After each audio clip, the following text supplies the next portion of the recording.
Have you ever wanted to speak English fluently, but felt like it was just too hard? Maybe you go to class every week. You do your homework. You watch movies in English. You even listen to English podcasts. And still, you feel stuck. You're not alone. Many of my students ask me, why should I read in English?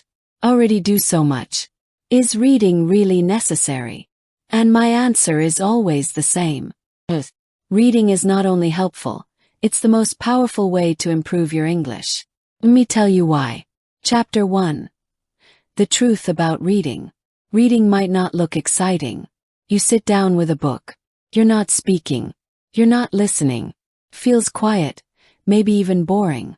But actually, reading is like going to the gym for your brain.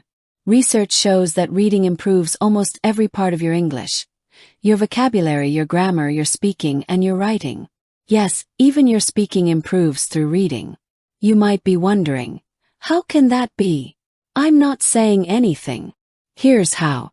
When you read more, you learn more words. You see grammar patterns again and again. And then, when you speak or write, those words and grammar structures are already in your mind, ready to use. You don't have to study them. You don't have to memorize them. You just need to see them enough times.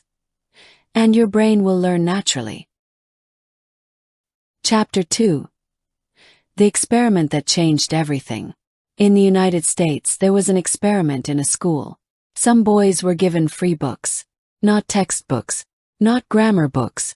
Just fun books like James Bond novels. The teachers told them, you don't have to read. Just take the books. Do whatever you want. But the boys started reading. Not because they had to, but because they wanted to.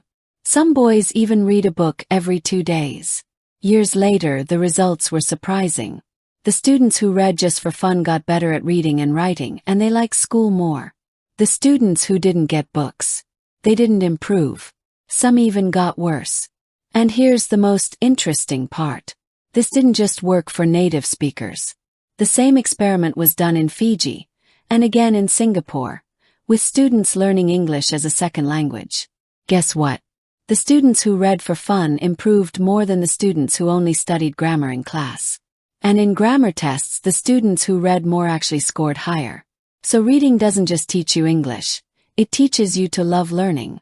Chapter 3. My personal journey. In 2017, I decided to test this method myself. I had always wanted to learn Spanish. I tried classes. I watched movies. I studied vocabulary. But nothing really worked. Then I made a crazy decision. I will read 1 million words in Spanish. 1 million words is about 40 novels. That's a lot of reading. I started small with easy stories, just like the ones in this book. Then, I moved on to books I already knew in English like Harry Potter and Game of Thrones, but in Spanish. Finally, I started reading books by real Spanish-speaking authors. I also listened to podcasts, but I always read the transcripts and counted the words. After I read 1 million words, I tested my level. I talked to native speakers. I wrote in Spanish. And guess what? I wasn't perfect, but I was intermediate. I could understand people when they spoke clearly. I could read almost anything. And I could have conversations. I didn't memorize grammar. I didn't study hard. I just read. Blah.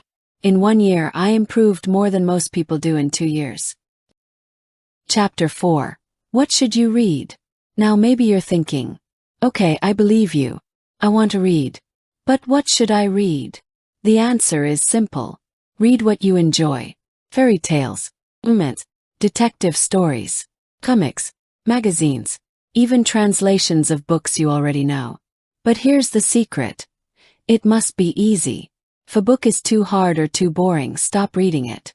Find another one. Only read books that make you smile, laugh, or think. Chapter 5. Why easy books work best. Stephen Krashen, a famous language expert, says, only read things in English that are fun and interesting. Read books that are so easy, you wouldn't even read them in your native language. That sounds strange, right? But let me show you why it works. Let's say you're reading a book where you only understand 50% of the words. Here's how that feels. Jerry Fleer ed out of bed and opened the curtains. He bammed to himself as he made breakfast. He made coffee and put butter on his puffer. Someone called his phone and he picked it up. He was surprised by who was tingling, so his inky fell on the floor. Can you understand that? Not really. It's too hard.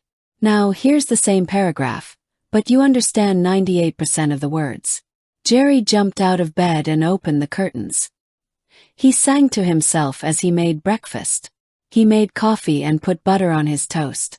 Someone called his phone and he picked it up. He was surprised by who was calling, so his inky fell on the floor. That version is fun to read. Even if you don't know the word inky, you understand enough to enjoy the story. That's why easy reading is the key. Chapter 6. You don't need a dictionary. One of the biggest mistakes learners make is using a dictionary too much. If you stop to check every word, you lose the story. You get tired. You feel bored. But if the book is easy, you don't need to check. You'll understand most things from the context. And if you see a word many times, you'll remember it naturally. That's how children learn their first language. That's how you can learn English too. Chapter 7. Set your own reading goal. So now you know reading works. But how do you start? Here's what I suggest. Set a small goal. Read 1,000 words a day. Read something fun and easy. Don't use a dictionary unless you're really confused. If you don't like the book, change it.